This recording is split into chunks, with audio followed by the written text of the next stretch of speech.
ओम शांति। 1 अप्रैल 2025। मीठे बच्चे, बाप नॉलेजफुल है, उन्हें जानी जाननहार कहना यह उल्टी महिमा है।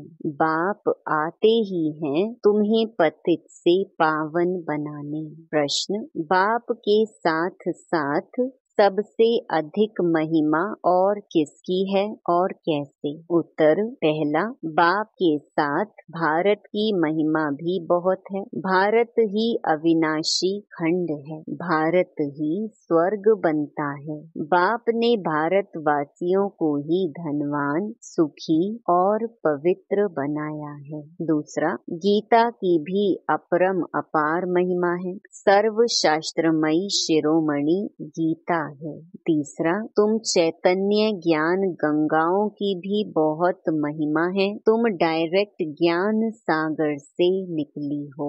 ओम शांति। ओम शांति का अर्थ तो नए व पुराने बच्चों ने समझा है। तुम बच्चे जान गए हो, हम सब आत्माएं परमात्मा की संतान हैं। परमात्मा ऊंच ते ऊंच और बहुत प्यारे ते प्यारा सभी का माशूक है। बच्चों को ज्ञान और भक्ति का राज तो समझाया है। ज्ञान माना दिन, सतयुग त्रेता, भक्ति माना रात, द्वापर कलयुग। भारत की ही बात है। पहले पहले तुम भारतवासी आते हो, 84 का चक्कर भी तुम भारतवासियों के लिए है। भारत ही अविनाशी खंड है। भारत खंड ही स्वर्ग बनता है और कोई खंड स्वर्ग नहीं बनता। बच्चों को समझाया गया है, नई दुनिया सतयुग में भारत ही होता है। भारत ही स्वर्ग कहलाता है। भारतवासी ही फिर 84 जन्म लेते हैं, नरकवासी बनते हैं, वही फिर स्वर्गवासी बनेंगे। इस समय सभी नरकवासी हैं, फिर भी और सभी खंड विनाश हो, बाकी भारत रहेगा। भारत खंड की महिमा अपरम अपार है। भारत में ही बाप आकर तुमको राजयोग सिखलाते हैं। यह गीता का पुरुषोत्तम संगम युग है। भारत ही फिर पुरुषोत्तम बनने का है। अभी वह आदि सनातन देवी देवता धर्म भी नहीं है, राज्य भी नहीं है, तो वह युग भी नहीं है। तुम बच्चे जानते हो, वर्ल्ड ऑलमाइटी अथॉरिटी एक भगवान को ही कहा जाता है। भारतवासी यह बहुत भूल करते हैं। जो कहते हैं वह अंतर्यामी है, सभी के अंदर को वह जानते हैं। बाप कहते हैं, मैं कोई के भी अंदर को नहीं जानता हूँ। मेरा तो काम ही है पतितों को पावन बनाना। बहुत कहते हैं शिव बाबा आप तो अंतर्यामी हो। बाबा कहते हैं, मैं हूँ नहीं, मैं किसके भी दिल को नहीं जानता हूँ। मैं तो सिर्फ आकर पतितों को पावन बनाता हूँ। मुझे बुलाते ही पतित दुनिया में है और मैं एक ही बार आता हूँ, जबकि पुरानी दुनिया को नया बनाना है। मनुष्य को यह पता नहीं है कि यह जो दुनिया है वह नई से पुरानी, पुरानी से नई कब होती है। हर चीज नई से पुरानी सतो रजो तमो में जरूर आती है। मनुष्य भी ऐसे होते हैं। बालक सतो प्रधान है, फिर युवा होते हैं, फिर वृद्ध होते हैं, अर्थात रजो तमो में आते हैं। बूढ़ा शरीर होता है तो वह छोड़कर फिर बच्चा बनेंगे। बच्चे जानते हैं नई दुनिया में भारत कितना ऊंच था। भारत की महिमा अपरम अपार है। इतना सुखी, धनवान, पवित्र और कोई खंड है नहीं। फिर सतो प्रधान बनाने बाप आए हैं। सतो प्रधान दुनिया की स्थापना हो रही है। त्रिमूर्ति ब्रह्मा विष्णु शंकर को क्रिएट किसने किया? ऊंच ते ऊंच तो शिव है। कहते हैं त्रिमूर्ति ब्रह्मा, अर्थ तो समझते नहीं। वास्तव में कहना चाहिए त्रिमूर्ति शिव, ना कि ब्रह्मा। अब गाते हैं देव देव महादेव। शंकर को ऊंच रखते हैं तो त्रिमूर्ति शंकर कहे ना, फिर त्रिमूर्ति ब्रह्मा क्यों कहते? शिव है रचयिता, गाते भी हैं परम पिता परमात्मा। ब्रह्मा द्वारा स्थापना करते हैं ब्राह्मणों की। भक्ति मार्ग में नॉलेजफुल बाप को जानी जानन हार कह देते हैं। अब वह महिमा अर्थ सहित नहीं है। तुम बच्चे जानते हो बाप द्वारा हमें वर्षा मिलता है। वह खुद हम ब्राह्मणों को पढ़ाते हैं, क्योंकि वह बाप भी है, सुप्रीम टीचर भी है। वर्ल्ड की हिस्ट्री ज्योग्राफी कैसे चक्कर लगाती है वह भी समझाते हैं। वही नॉलेजफुल है, बाकी ऐसे नहीं कि वह जानी जानन हार है। यह भूल है। मैं तो सिर्फ आकर पतितों को पावन बनाता हूँ। 21 जन्मों के लिए राज्य भाग्य देता हूँ। भक्ति मार्ग में है अल्पकाल का सुख, जिसको सन्यासी हठ योगी जानते ही नहीं। ब्रह्म को याद करते हैं। अब ब्रह्म तो भगवान नहीं, भगवान तो एक निराकार शिव है, जो सर्व आत्माओं का बाप है। हम आत्माओं के रहने का स्थान ब्रह्मांड स्वीट होम है। वहाँ से हम आत्माएं यहाँ पार्ट बजाने आती हैं। आत्मा कहती है हम एक शरीर छोड़ दूसरा तीसरा लेती हूँ। 84 जन्म भी भारतवासियों के ही हैं। जिन्होंने बहुत भक्ति की है वही फिर ज्ञान भी जासी उठाएंगे। बाप कहते हैं गृहस्थ व्यवहार में भल रहो, परंतु श्रीमत पर चलो। तुम सभी आत्माएं आशिक हो एक परमात्मा माशूक की। भक्ति मार्ग से लेकर तुम याद करते आए हो। आत्मा बाप को याद करती है। यह है ही दुख धाम। हम आत्माएं असुल शांति धाम की निवासी हैं। पीछे आए सुख धाम में फिर हमने 84 जन्म लिए। हम सो हम का अर्थ भी समझाया है। वह तो कह देते आत्मा सो परमात्मा, परमात्मा सो आत्मा। अब बाप ने समझाया है हम सो देवता, क्षत्रिय, वैश्य सो शूद्र। अभी हम सो ब्राह्मण बने हैं सो देवता बनने के लिए। यह है यथार्थ अर्थ। वह है बिल्कुल रॉन्ग। सतयुग में एक देवी देवता धर्म अद्वैत धर्म था। पीछे और धर्म हुए हैं तो द्वैत हुआ है। द्वापर से आसुरी रावण राज्य शुरू हो जाता है। सतयुग में रावण राज्य ही नहीं तो 5 विकार भी नहीं हो सकते। वह है ही संपूर्ण निर्विकारी। अभी तुम हो गॉडली स्टूडेंट, तो यह टीचर भी हुआ, फादर भी हुआ। फिर तुम बच्चों को सदगति दे स्वर्ग में ले जाते हैं तो बाप टीचर गुरु तीनों ही हो गया। उनके तुम बच्चे बने हो तो तुमको कितनी खुशी होनी चाहिए। मनुष्य तो कुछ भी नहीं जानते। रावण राज्य है ना। हर वर्ष रावण को जलाते आते हैं, परंतु रावण है कौन यह नहीं जानते। तुम बच्चे जानते हो यह रावण भारत का सबसे बड़ा दुश्मन है।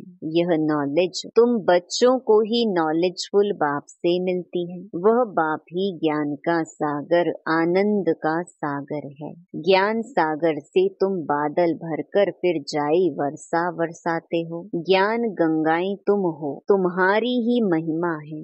बाप कहते हैं मैं तुमको अभी पावन बनाने आया हूँ।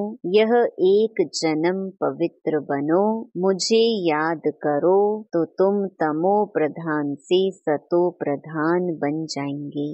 मैं ही पतित पावन हूँ। जितना हो सके याद को बढ़ाओ। मुख से शिव बाबा कहना भी नहीं है। जैसे आशिक माशूक को याद करते हैं, एक बार देखा बस फिर बुद्धि में उनकी ही याद रहेगी। भक्ति मार्ग में जो जिस देवता को याद करते पूजा करते उसका साक्षात्कार हो जाता है। वह है अल्पकाल के लिए। भक्ति करते नीचे उतरते आए हैं। अब तो मौत सामने खड़ा है। हाय हाय के बाद फिर जय जयकार होनी है। भारत में ही रक्त की नदी बहनी है। सिविल वॉर के आसार भी दिखाई दे रहे हैं। तमो प्रधान बन गए हैं। अब तुम सतो प्रधान बन रहे हो।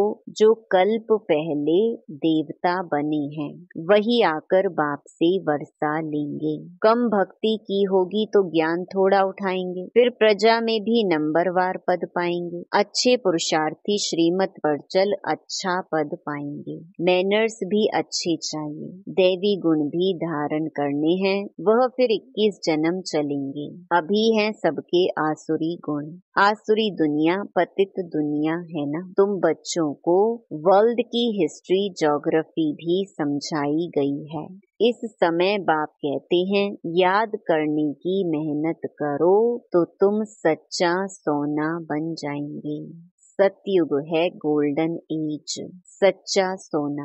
फिर त्रेता में चांदी की अलॉय पड़ती है। कला कम होती जाती है। अभी तो कोई कला नहीं है। जब ऐसी हालत हो जाती है तब बाप आते हैं। यह भी ड्रामा में नूंद है। इस रावण राज्य में सभी बेसमझ बन गए हैं। जो बेहद ड्रामा के पार्टधारी होकर भी ड्रामा के आदि मध्य अंत को नहीं जानते हैं। तुम एक्टर्स हो ना, तुम जानते हो हम यहाँ पार्ट बजाने आए हैं, परंतु पार्टधारी होकर जानते नहीं। तो बेहद का बाप कहेंगे ना कि तुम कितने बेसमझ बन गए हो। अब मैं तुम्हें समझदार हीरे जैसा बनाता हूँ, फिर रावण कौड़ी जैसा बना देता है। मैं ही आकर सबको साथ ले जाता हूँ, फिर यह पतित दुनिया भी विनाश होती है। मच्छरों सदृश सबको ले जाता हूँ। तुम्हारी एम ऑब्जेक्ट सामने खड़ी है। ऐसा तुमको बनना है, तब तो तुम स्वर्गवासी बनेंगे। तुम ब्रह्मा कुमार कुमारियां यह पुरुषार्थ कर रहे हो। मनुष्यों की बुद्धि तमो प्रधान है तो समझते नहीं। इतने बीके हैं तो जरूर प्रजापिता ब्रह्मा भी होगा। ब्राह्मण है चोटी, ब्राह्मण फिर देवता। चित्रों में ब्राह्मणों को और शिव को गुम कर दिया है। तुम ब्राह्मण अभी भारत को स्वर्ग बना रहे हो। अच्छा, मीठे मीठे सिकिलधे बच्चों प्रति मात पिता बाप दादा का याद प्यार और गुड मॉर्निंग। रूहानी बाप की रूहानी बच्चों को नमस्ते। धारणा के लिए मुख्य सार। पहला, ऊंच पद के लिए श्रीमत पर चल अच्छे मैनर्स धारण करने हैं। दूसरा, सच्चा आशिक बन एक माशूक को ही याद करना है। जितना हो सके याद का अभ्यास बढ़ाते जाना है। वरदान, निमित्तपन की स्मृति से माया का गेट बंद करने वाले डबल लाइट भव। जो सदा स्वयं को निमित्त समझकर चलते हैं उन्हें डबल लाइट स्थिति का स्वतः अनुभव होता है। करन करावन हार करा रहे हैं, मैं निमित्त हूँ, इसी स्मृति से सफलता होती है। मैंपन आया अर्थात माया का गेट खुला। निमित्त समझा अर्थात माया का गेट बंद हुआ। तो निमित्त समझने से माया जीत भी बन जाते और डबल लाइट भी बन जाते। साथ साथ सफलता भी अवश्य मिलती है। यही स्मृति नंबर 1 लेने का आधार बन जाती है। स्लोगन, त्रिकालदर्शी बनकर हर कर्म करो तो सफलता सहज मिलती रहेगी। मातेश्वरी जी के महावाक्य। नंबर 1, मनुष्य आत्मा अपनी पूरी कमाई अनुसार भविष्य प्रारब्ध भोगता है।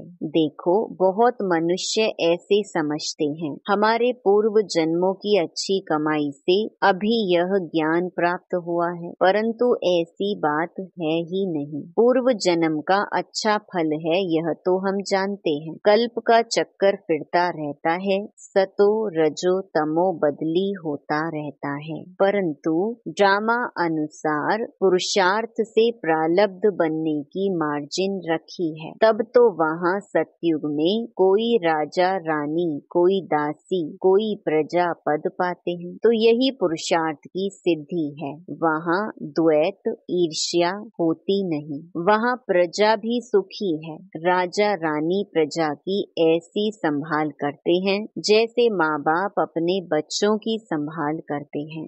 वहाँ गरीब साहूकार सब संतुष्ट हैं। इस एक जन्म के पुरुषार्थ से 21 पीढ़ी के लिए सुख भोगेंगे। यह है अविनाशी कमाई। जो इस अविनाशी कमाई में अविनाशी ज्ञान से अविनाशी पद मिलता है। अभी हम सतयुगी दुनिया में जा रहे हैं। यह प्रैक्टिकल खेल चल रहा है। यहाँ कोई छू मंतर की बात नहीं है। नंबर 2, गुरु मत, शास्त्रों की मत, कोई परमात्मा की मत नहीं है। परमात्मा कहते हैं बच्चे, यह गुरु मत, शास्त्र मत, कोई मेरी मत नहीं है। यह तो सिर्फ मेरे नाम की मत देते हैं, परंतु मेरी मत तो मैं जानता हूँ। मेरे मिलन का पता मैं आकर देता हूँ। उसके पहले मेरी एड्रेस कोई नहीं जानता। गीता में भल भगवानुवाच है, परंतु गीता भी मनुष्यों ने बनाई है। भगवान तो स्वयं ज्ञान का सागर है। भगवान ने जो महावाक्य सुनाए हैं उनका यादगार फिर गीता बनी है। यह विद्वान पंडित आचार्य कहते हैं परमात्मा ने संस्कृत में महावाक्य उच्चारण किए। उसे सीखने बिगर परमात्मा मिल नहीं सकेगा। यह तो और ही उल्टा कर्मकांड में फंसाते हैं। वेद शास्त्र पढ़ अगर सीढ़ी चढ़ जाएं तो फिर उतना ही उतरना पड़े, अर्थात उनको भुलाए एक परमात्मा से बुद्धि योग जोड़ना पड़े। क्योंकि परमात्मा साफ कहता है इन कर्म कांड वेद शास्त्र पढ़ने से मेरी प्राप्ति नहीं होती है। देखो ध्रुव, प्रहलाद, मीरा ने क्या शास्त्र पढ़ा। यहाँ तो पढ़ा हुआ भी सब भूलना पड़ता है। जैसे अर्जुन ने पढ़ा था तो उनको भी भूलना पड़ा। भगवान के साफ महावाक्य हैं, श्वासों श्वास मुझे याद करो। इसमें कुछ भी करने की जरूरत नहीं है। जब तक यह ज्ञान नहीं है तो भक्ति मार्ग चलता है, परंतु ज्ञान का दीपक जग जाता है तो कर्म कांड छूट जाते हैं। क्योंकि कर्म कांड करते करते अगर शरीर छूट जावे तो फायदा क्या मिला। प्रारब्ध तो बनी नहीं। कर्म बंधन के हिसाब किताब से तो मुक्ति मिली नहीं। लोग तो समझते हैं झूठ ना बोलना, चोरी ना करना, किसी को दुख ना देना यह अच्छा कर्म है, परंतु यहाँ तो सदा काल के लिए कर्मों की बंधाएमानी से छूटना है और विकर्मों की जड़ को निकालना है। हम तो अब चाहते हैं ऐसा बीज डालें जिससे अच्छे कर्मों का झाड़ निकले। इसलिए मनुष्य जीवन के कार्य को जान श्रेष्ठ कर्म करना है। अच्छा, ओम शांति। अव्यक्त इशारे, कंबाइंड रूप की स्मृति से सदा विजयी बनो। शिव शक्ति का अर्थ ही है कंबाइंड। बाप और आप दोनों को मिलाकर कहते हैं शिव शक्ति। तो जो कंबाइंड है उसे कोई अलग नहीं कर सकता। यही याद रखो कि हम कंबाइंड रहने के अधिकारी बन गए। पहले ढूंढने वाले थे और अभी साथ रहने वाले हैं। यह नशा सदा रहे। अच्छा, ओम शांति।